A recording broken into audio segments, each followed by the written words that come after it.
সনডং পৃথিবীর সবচেয়ে বড় গুহা।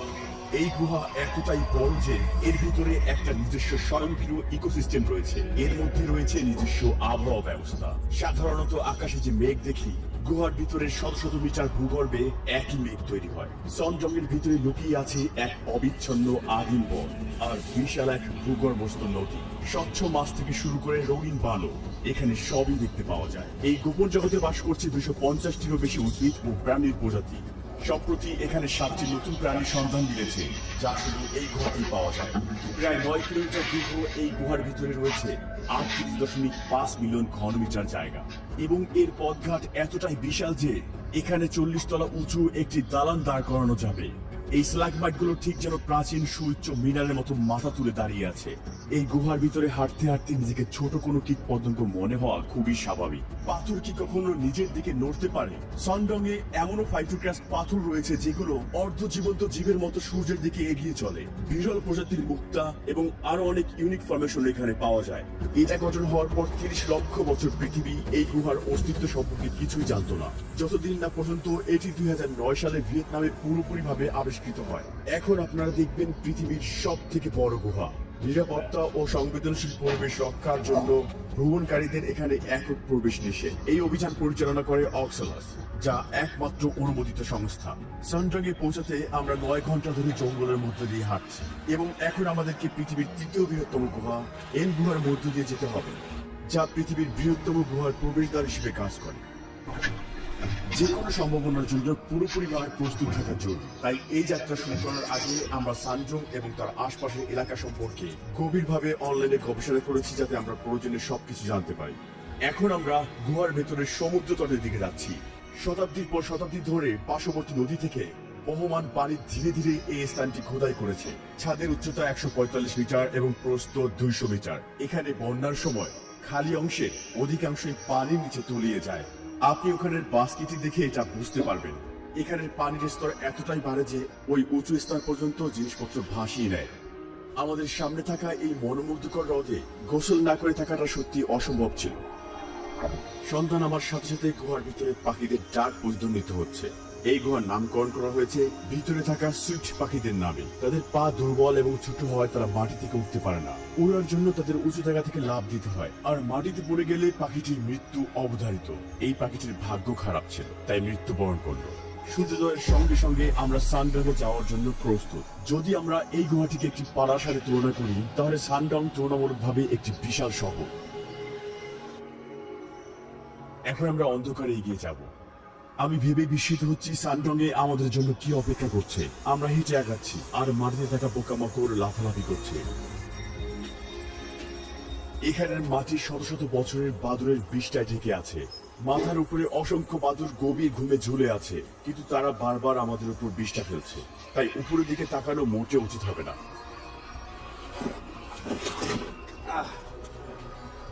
দেখুন আমার হাতের অবস্থা। আমরা ট্রাভার্টিনের মতো দেখতে ফরমেশনগুলোর পাশ দিয়ে যাচ্ছি। চুনাপাথরের সিঁড়ি আমাদেরকে সানডং এ পৌঁছানোর পথে নিয়ে যাবে। ওয়াও, এখানের দৃশ্যটা সত্যি অসাধারণ। দুই পাশ থেকে কিছু পানি নিচে বয়ে আসছে। এনকেপ আমাদেরকে গভীর জঙ্গলে স্বাগত জানিয়েছিল, আর এখন সানডং এর সঙ্গে সাক্ষাৎ করার পালা। দেখতে পাচ্ছেন এটা ধীরে ধীরে আমার দিকে এগিয়ে আসছে, আর এটা জানে কোথায় আটকে থাকতে হবে। ও, এটা অনেক বড়। যে মাটিতে আমরা হাঁটছি তার নিচে 450 মিলিয়ন বছরের পুরনো চুনাপাথরের ফরমেশন রয়েছে, যা মানুষের অস্তিত্বের বহু আগে, এমনকি ডাইনোসরের অনেক আগে গঠিত হতে শুরু হয়েছিল। এই ক্যালসিয়াম সমৃদ্ধ চুনাপাথর প্রাচীন সাগরের প্রাণীগুলোর শ্বাস এবং কঙ্কাল নিয়ে গঠিত, যা সমুদ্রের তলায় ডুবে গিয়ে মিলিয়ন বছর ধরে ধীরে ধীরে চাপা পড়ে। তবে যেহেতু ক্যালসিয়াম খুব সহজে অ্যাসিডে দ্রবীভূত হয়, অ্যাসিড বৃষ্টির কারণে চুনাপাথর ধীরে ধীরে ক্ষয় হয় এবং সময়ের সাথে সাথে গুহায় তৈরি হয়। বৃষ্টির পানিতে চুনাপাথর দ্রবীভূত হয়ে পৃথিবীর বৃহত্তম গুহাটি এভাবেই তৈরি হয়েছে। সর্বশেষ একটি চ্যালেঞ্জিং ক্লাইম্ব ডাউন আমাদেরকে সানডং এর বিশাল প্রবেশদ্বারে নিয়ে আসে। আমরা যতই ক্রমাগত গভীরে যাচ্ছি, ততই সবাই তাদের হেডলাইট অন করছে। এই পথটি আমাদের হোপ অ্যান্ড ভিশন প্যাসেজে নিয়ে যাবে। এই 9 কিলোমিটার দীর্ঘ গুহায় অনেক কিছুই এক্সপ্লোর করার আছে। আমরা হয়তো নতুন কোনো প্রাণীর অস্তিত্ব আবিষ্কার করে রেকর্ড করতে পারি। এটাই সানডং গুহার প্রবেশদ্বার। দেখতে পাচ্ছেন ওই মানুষগুলোকে কতটা ক্ষুদ্র দেখাচ্ছে। সামান্য কয়েক পা এগিয়ে যেতেই আমরা চারদিকে আশ্চর্যজনক গুহার ফরমেশন দেখতে পাচ্ছি। খনিজে সমৃদ্ধ পানি ছাদ বা দেয়াল বেয়ে নিচে নেমে আসে এবং সময়ের সাথে সাথে এই সুন্দর রিমিস্টন পুলগুলো গঠন করে। এই ঝিঝিপোকা আমরা পাথরের মধ্য দিয়ে এগিয়ে যাচ্ছি। কিছু স্ট্যালাগমাইট তাদের গঠিত খনিজের কারণে স্বচ্ছ সাদা রঙের ঝকঝক করছে। এটা ডায়মন্ডের মতো দেখাচ্ছে। হ্যাঁ, তাই মনে হচ্ছে। এটা ব্রোঞ্জ রঙের একটি বিশাল স্ট্যালাকটাইট, যা জমে যাওয়া জলপ্রপাতের মতো দেখতে। কমলা বাদামি আবার উপস্থিতি চুনা পাথরের মধ্যে লোহা বা অন্যান্য খনিজ মিশে থাকার নির্দেশনা করছে। কিছু স্ট্যালাকটাইট ছাদ থেকে বিচ্ছিন্ন হয়ে পড়েছে এবং ভেঙে মাটিতে পড়েছে। মাঝেরটি একটি ফল্ট লাইন।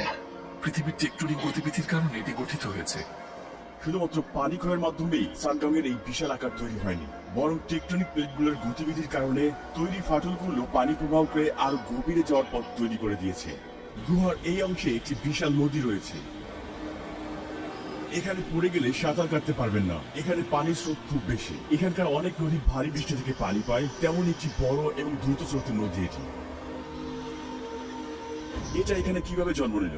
আমরা তো গুহার বেশ গভীরে আছি, আর এখানে তো কোনো সূর্যের আলোও নেই।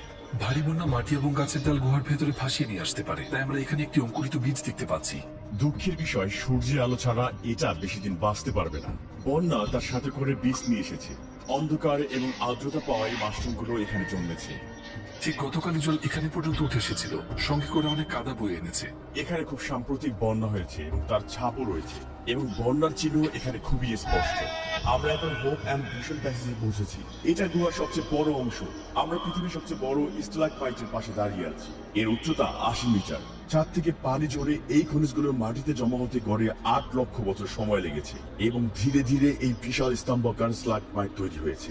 এটি এত বড় হয়েছে কারণ এটি গুহার এমন একটি অংশে বেড়ে উঠেছে যেখানে ছাদটি প্রায় 170 মিটার উঁচু এবং 130 মিটারের বেশি চওড়া। তাই গুহার এই অংশটি একটি 40 তলা আকাশচুম্বী ভবন ফিট করার মতো বড়। এমনকি একটি ডাবল ডেকার বিমানও এর মধ্য দিয়ে উঠতে পারে। সামনে অনেক দূরে প্রথম ডোলারের দিক থেকে আলো আসতে দেখা যাচ্ছে। ওটাই আমাদের গন্তব্য। মাটির উপর সাদা মেঘের মতো দাগ দেখতে পাচ্ছি। এটা কি? মাকড়সার জাল। যখন কোনো প্রকার আটকে পড়ার কম্পন অনুভূত হয়, মাকড়সাটি তখন বেরিয়ে আসে। শিকারিতে কামড়ে ফ্যানলে নিয়ে তারপরে খায়। এগুলো হলো বালুর টাওয়ার। যখন উপর থেকে পানি পড়ে, পাথরের নিচের অংশগুলো সুরক্ষিত থাকে আর আশপাশের অংশগুলো ক্ষয় হয়, এবং পরিশেষে এগুলো দেখতে টাওয়ারের মতো তৈরি হয়। এটা দেখতে অনেকটা ছোট্ট একটি শহরের মতো। ভালো করে তাকালে দেখতে পাবেন ওই পাথরের চূড়ায় একটি ছেলে দাঁড়িয়ে আছে। দূরে আমাদের টিমের সদস্য এখন 60 মিটার দীর্ঘ একটি স্ট্যালাগমাইটের উপর দাঁড়িয়ে আছে। আমরা গুহার ভিতরে 3 কিলোমিটার এগিয়ে এসেছি।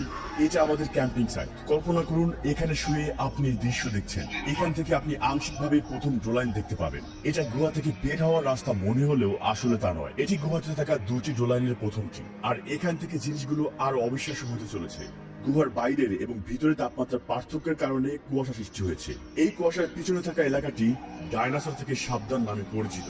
আমরা আগামীকাল সেই স্থানটি অনুসন্ধান করব, আর এখন বিশ্রাম নেওয়ার সময়।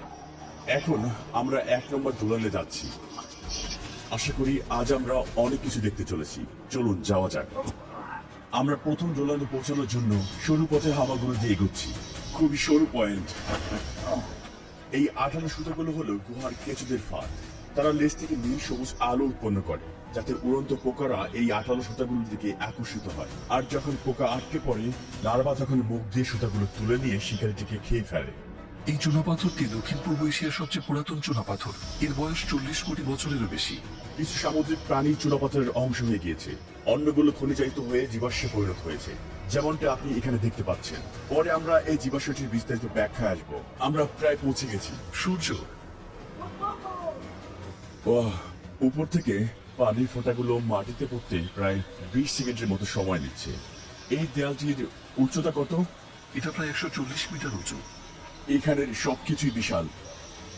উপরে তাকালে গুহার প্রবেশ মুখে ঘিরে থাকা রেইন ফরেস্টের গাছগুলো দেখতে পাবেন। কিন্তু এই মুহূর্তে আমরা এখনো মাটির কয়েক মিটার নিচে আছি এবং গুহার ভিতরেই আছি। হাজার হাজার বছর ধরে সনডগের ভিতর দিয়ে প্রবাহিত নদী চুনা পাথরকে ক্ষয় করে ছাদের শক্তি দুর্বল করে ফেলে, যার ফলে এই গর্তটি সৃষ্টি হয়েছে। কিন্তু ছাদটি আর টিকে থাকতে পারেনি, ভেঙে পড়ে, আর এভাবেই এই বিশাল গর্তটি সৃষ্টি হয়েছে।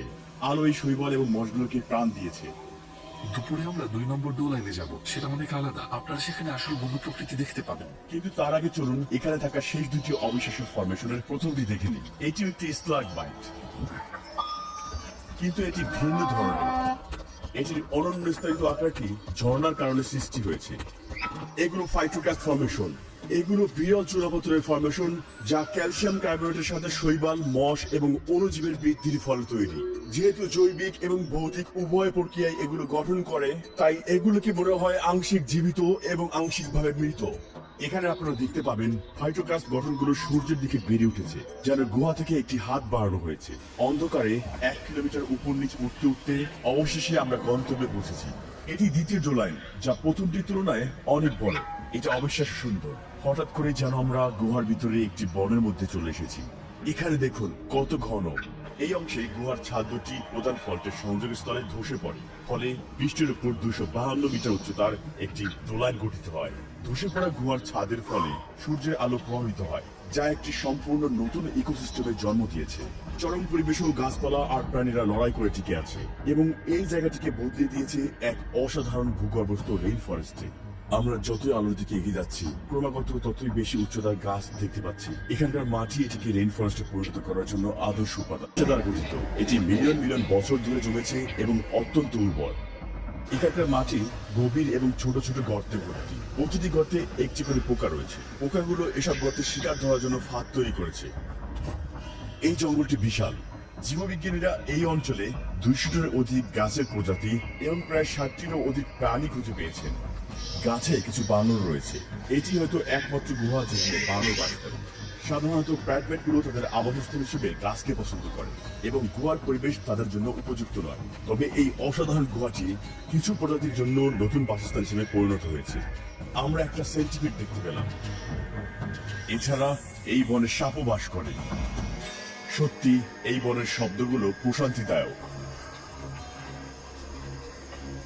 এমনকি যারা 2009 সালে এখানে প্রথম এসেছিলেন, তারা ভেবেছিলেন তারা হয়তো গুহার বাইরে পৌঁছে গেছেন।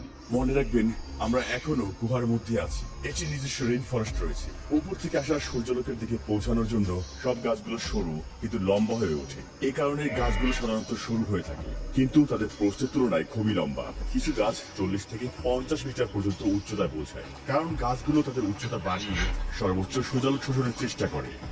এটি একটি শামুকের অবশিষ্টাংশ।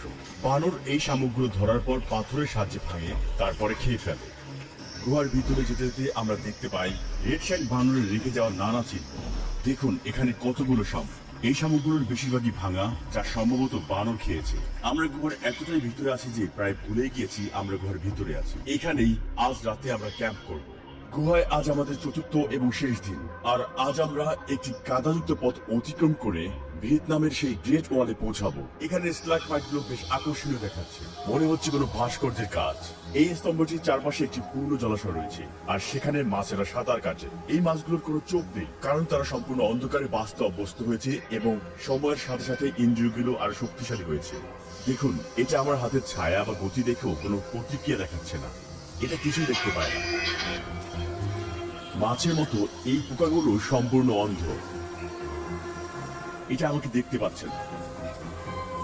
এই দুর্লভ ফরমেশন গুলোকে বলা হয় গুহার মুক্তা। সাধারণত এগুলোর ব্যাস 1 সেন্টিমিটার হয়, কিন্তু এখানে যেহেতু এগুলো অনেক পুরাতন, তাই কিছু মুক্তা টেনিস বলের মতো বড় আকারে। সত্যিকারের মুক্তের মতো এগুলো ক্ষুদ্র কণার মতো নিউক্লিয়াসের চারপাশে গঠিত হয়।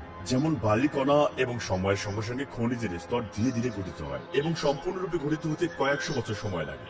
গুহার আরো গভীরে যেতে যেতে আমাদের কিছু অপ্রত্যাশিত জিনিস নজরে পড়ে।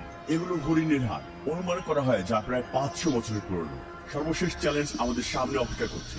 80 মিটার উঁচু একটি কার্স্ট দেয়াল, যার নাম গ্রেট ওয়াল অফ ভিয়েতনাম। আর সেখানে পৌঁছানোর জন্য আমাদের 600 মিটার দীর্ঘ প্যাসচেন্ডেল প্যাসেজও পার হতে হবে। প্যাসেজটি সম্পূর্ণ পানিতে পূর্ণ এবং মনোমুগ্ধকর জেড গ্রিন লেকে পরিণত হয়েছে। এটা এতটাই উঁচু যে আলো উপরের চূড়া পর্যন্ত পৌঁছায় না। এই দেয়ালটা পার হওয়া মাত্রই 500 মিটার দূর থেকে বের হওয়ার আলো দেখা যাচ্ছে। আমরা পৃথিবীর সবচেয়ে বড় গুহা সন্ডামের এক প্রান্ত থেকে অন্য প্রান্ত আবিষ্কার করেছি, কিন্তু চতুর্থ দিন অনুসন্ধানের পরেও সন্ডাকে দেখা আসা জীবাশ্মটি কোন প্রাচীন প্রাণীর ছিল সেটির রহস্য অজানা। আমরা এখন অপেরা ব্রাউজার ওপেন করেছি এবং দ্রুত গুহার ওয়েবসাইটটিতে গিয়ে সংশ্লিষ্ট নিবন্ধনটি পড়েছি এবং সেখানে একই জীবাশ্মের একটি ছবি এবং বর্ণনা পাই। এরপর আমি কিবোর্ড থেকে কমান্ড স্ল্যাশ বা কন্ট্রোল স্ল্যাশ চাপে এবং আরিয়া নামের একটি বিল্ডিং এআই টুল ওপেন করি। চলুন জিজ্ঞেস করি এই আর্টিকেলটির মূল পয়েন্টগুলো হাইলাইট করতে। নিবন্ধনে দুটি ভিন্ন প্রবাল জীবাশ্মের কথা বলা হয়েছে, তবে কোন ছবিটি কোন প্রাণীর সঙ্গে সম্পর্কিত তা নির্দিষ্ট করা হয়নি। কিন্তু আরিয়ার ছবি শনাক্ত করার ক্ষমতা রয়েছে। চলুন ছবি আপলোড করে আবার জিজ্ঞেস করি। হ্যাঁ, এই জীবাশ্মটিকে টেট্রাকরোরিয়া হিসেবে চিহ্নিত করা হয়েছে। চলুন এই সামুদ্রিক প্রাণী সম্পর্কিত আরো তথ্য খুঁজি। প্রথমে আমি ট্যাপ আইসল্যান্ড ফিচারটি ব্যবহার করছি, যা আমাকে সহজে টপিক অনুযায়ী ট্যাপগুলো গ্রুপ করতে এবং সংকোচন বা প্রসারণের মাধ্যমে স্পেস বাড়াতে সাহায্য করে। আমি ব্রাউজারের উইন্ডোটি দুই ভাগ করে দুটো টেক্সট একসঙ্গে পাশাপাশি দেখছি। এটা দেখতে পাচ্ছি যে টেট্রাকরোরিয়া বা রোগোসা, যা কয়েক মিলিয়ন বছর আগে বিলুপ্ত হয়ে গিয়েছে। মনে করা হয় যে এই মাংসভোজী প্রজাতি শিকার ধরতে সাহায্য করত এবং 10 সেন্টিমিটার পর্যন্ত লম্বা হতো। যেহেতু এটা আজ বিলুপ্ত, তাই আমরা নিশ্চিতভাবে জানি না এটা দেখতে ঠিক কেমন ছিল। তবে আরিয়ার ইমেজ জেনারেশন ফিচারের মাধ্যমে আমরা এই প্রাণীগুলোর কিছু সম্ভাব্য ছবি তৈরি করতে পারি। এখানে একটি জীবন্ত টেট্রাকরোরিয়ার চিত্র দেওয়া হল, যা টেন্টাকলস হিসেবে আঁকা হয়েছে। যেমনটা দেখতে পাচ্ছেন, ট্যাপ টেস্ট ফিচারের মাধ্যমে এবং আন্ডারস্কোর ডার্ক করার মাধ্যমে সাম্প্রতিক পরিদর্শন করা ট্যাবগুলো চিনতে সাহায্য করে। আন্ডারলাইন যত গাঢ়, তত সাম্প্রতিক সময়ে ট্যাবটি পরিদর্শন করা হয়েছে। অপেরা স্মার্ট টুলস ব্যবহার করে আমি বিশ্বাস করি যে আমি চিহ্নিত করতে পেরেছি এই জীবিশ্ব প্রাণীটি সম্পর্কে। ভাসমান মিউজিক প্লেয়ার এবং কাস্টমাইজযোগ্য থিম ব্যবহারের মাধ্যমে অপেরা কর্মপ্রবাহকে আরো উন্নত করেছে। আপনার ব্রাউজিং অভিজ্ঞতাকে অন্য লেভেলে নিয়ে যেতে